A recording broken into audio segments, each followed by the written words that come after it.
Assalamualaikum warahmatullahi wabarakatuh. Salam Om Swastiastu, Namo Buddhaya, salam kebajikan, Rahayu. Halo semua, saya Maulani Rizky Artika Hayu. Saya adalah seorang mahasiswi dari Universitas PGRI Kanjuruhan Malang, Prodi Pendidikan Bahasa dan Sastra Indonesia. Nah, di sini saya akan sedikit menceritakan tentang Desa Jambuer beserta mitos-mitos dan kebudayaan yang ada di Desa Jambuer ini. Nah, sebelum itu kita tonton video berikut ini ya.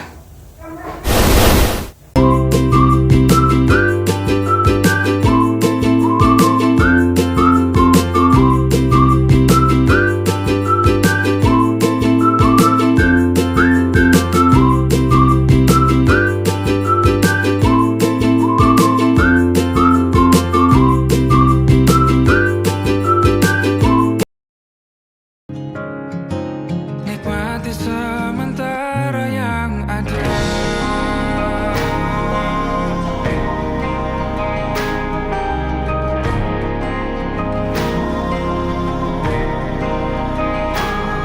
Bersandar padaku, taruh di bahuku. Relakan semua, bebas semaumu. Percayalah ini sayang terlewatkan. Ku sampaikan dalam nyanyian, bergema sampai selamanya.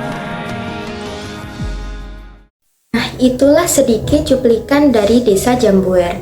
Sangat indah sekali, bukan? Desa Jambuer terletak di wilayah Kecamatan Kromengan, Kabupaten Malang, Jawa Timur. Desa ini memiliki banyak sekali keistimewaan, di antaranya alamnya masih terjaga, kebun kopi yang luas, hingga hasil pertaniannya yang melimpah. Tak hanya itu, Desa Jambuer juga masih melestarikan budaya dan tradisi yang diwariskan oleh nenek moyang terdahulu.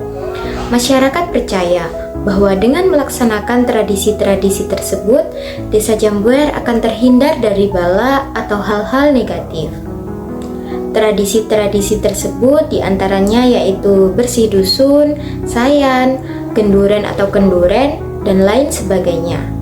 Desa Jambuer juga memiliki aset budaya, yakni kesenian bantengan dan pencaksilat, topeng Malangan, jaran kepang, dan juga sumber mata air Ambyaan.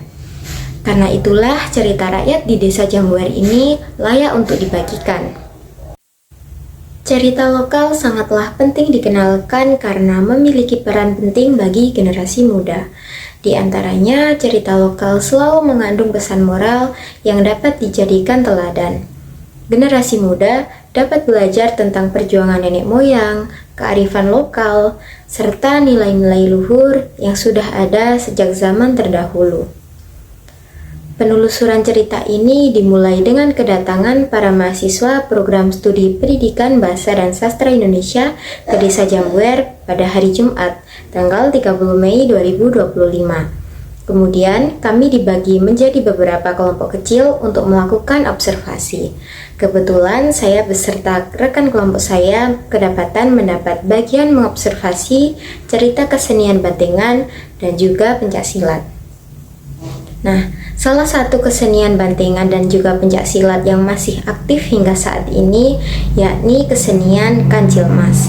Narasumber dari cerita ini yakni Pak Suparno selaku ketua pimpinan dan juga Pak Adi atau biasa disebut Pak Endong selaku wakil ketua sekaligus pelatih kesenian bantengan dan pencaksilat Kancil Mas ini. Nah, berikut ini sedikit cuplikan video wawancara kami dengan narasumber. Tadi selalu tidak bisa dari itulah sebentar. Kita selalu mematikan. Bukan saya seperti lupa dengan yang mencipta saya. Ya. Kita selalu menghormati dia. Selama proses pengumpulan cerita ini, mungkin ada salah satu kejutan yang terjadi, yakni saat Pak Adi dan Pak Suparno menceritakan cerita-cerita yang di luar nalar. Nah, sebelum kita menuju cerita tersebut, saya akan sedikit menceritakan tentang terbentuknya kesenian bantengan dan juga pencaksilat ini. Pak Adi dan Pak Suparno mengakui bahwa mereka hanya melanjutkan tradisi dari generasi sebelumnya tanpa mengetahui secara pasti sejarah terbentuknya kesenian tersebut. Namun yang pasti, kesenian ini terbentuk pada tahun 1961. Pak Adi juga menekankan bahwa pencak silat ini murni digunakan untuk kesenian, bukan untuk beradu kekuatan. Pak Adi mengatakan bahwa pada awal mulanya kesenian ini hanya berfokus pada seni pencak silat saja. Seiring berjalannya waktu, ditambahkanlah kesenian bantengan ini. Menurut Pak Adi selaku narasumber, sebelum maraknya bantengan yang ada di Kabupaten Malang, bantengan Kancil Mas ini sudah ada terlebih dulu. Hal itu dibuktikan dengan berbagai macam kepala banteng yang bentuknya cukup berbeda dengan bantengan yang ada dan umum dijumpai saat ini. Nah, berikutnya kita akan membahas beberapa cerita-cerita yang cukup di luar nalar. Ada beberapa mitos yang disampaikan oleh Pak Adi berkaitan dengan bantengan tersebut. Mitos yang pertama yaitu pada saat penari melakukan pementasan bantengan. Konon katanya penari tersebut dapat dirasuki oleh arwah banteng. Bahkan saat setelah selesai melakukan pementasan dan pelaku tari tersebut pulang ke rumahnya, arwah tersebut masih kembali merasukinya. Alhasil, Pak Suparno dan Pak Adi harus mendatangi rumah penari itu dan mengembalikan arwah banteng yang masuk ke dalam tubuhnya. Mitos yang kedua, yakni dahulu ada anggota yang dulunya ikut kesenian ini. Namun, beliau kemudian bertransmigrasi keluar pulau, yaitu Sumatera. Beliau sering bermimpi didatangi roh yang tinggal di topeng banteng itu. Dalam mimpi tersebut, roh bantengan meminta beliau pulang dan memainkan kembali bantengan itu. Mitos berikutnya yakni alat kesenian bantengan itu harus tetap berada di rumah Pak Suparno.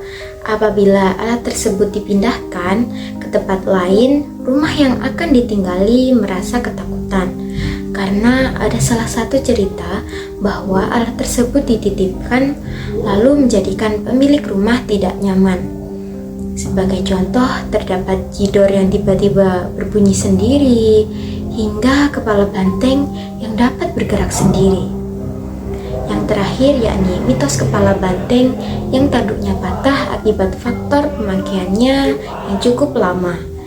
Pak Suparno dan Pak Adi sudah berusaha menyambung dan memperbaiki kembali agar dapat dipersatukan seperti semula. Namun ternyata pemilik arwah tersebut tidak mau dan menolak keras akan hal itu. Terdapat pesan moral yang dapat dipetik dari kesenian ini. Kesenian bantengan mengajarkan generasi muda tentang pentingnya menghargai dan juga melestarikan warisan budaya sebagai bagian dari identitas bangsa. Tentunya cerita ini masih hidup dalam masyarakat Jambuer hingga saat ini. Para masyarakat percaya bahwa kesenian bantengan merupakan kesenian yang masih melekat dengan cerita mistisnya. Setiap pihak memiliki peran yang sangat strategis dan saling melengkapi dalam pelestarian cerita lokal. Yang pertama yakni peran mahasiswa.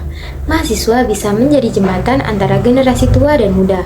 Mereka dapat melakukan penelitian lapangan untuk mendokumentasikan cerita-cerita yang belum tercatat, terutama melalui program KKN atau tugas akhir. Yang kedua yakni peran guru. Guru berperan sebagai mediator budaya di ruang kelas. Mereka bisa mengintegrasikan cerita rakyat dalam pembelajaran bahasa, sejarah, ataupun pendidikan karakter. Yang ketiga yakni peran pemerintah desa. Pemerintah desa memiliki akses langsung ke sumber cerita dan pencerita tradisional. Mereka bisa melakukan program pendataan cerita rakyat di wilayahnya, mengundang tetua untuk berbagi cerita dalam acara-acara desa.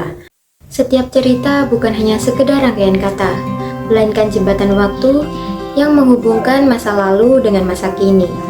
Setiap untaian kata dalam cerita ini menyimpan kearifan lokal, nilai-nilai luhur, dan pandangan hidup yang begitu relevan meskipun zaman telah berubah. Harapan bahwa video ini dapat menjadi benih untuk menumbuhkan kembali keinginan dan rasa cinta generasi muda terhadap warisan nenek moyang terdahulu.